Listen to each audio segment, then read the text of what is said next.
বৌমার সাথে কাকা শ্বশুরের প্রেমের ঘটনায় চাঞ্চল্য। ঘটনাটি গোলেনাওহাটি গ্রামের। জানা যায় দুদিন আগে বৌমা ও কাকা শ্বশুর দুজনেই বাড়ি থেকে পালিয়ে যান। তবে বৌমার ঘরে জানালা খুললেই কাকা শ্বশুরের সঙ্গে সাক্ষাৎ হয়।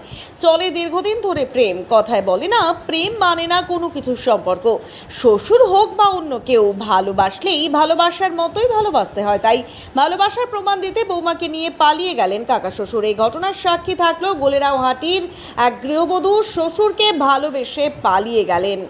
তবে ঘটনাস্থলে গিয়ে জানা যায় দুজনেরই সন্তান রয়েছে। তাহলে কি করে নিজেদের সন্তানদেরকে ভুলে পালিয়ে থাকতে পারে অন্য জায়গায়? কেমন বা শ্বশুরের দায়িত্ব এবং কর্তব্য বৌমাকে নিয়ে পালিয়ে গেলেন? এই বিষয়ে এলাকায় নানান কৌতূহল শুরু হয়, নানান লোকের নানান প্রশ্ন। তবে কি শেষমেশ বউয়ের সাথে শ্বশুরের বিবাহ হবে কি, তা নিয়ে নানান জল্পনা শুরু হয়েছে এলাকায়।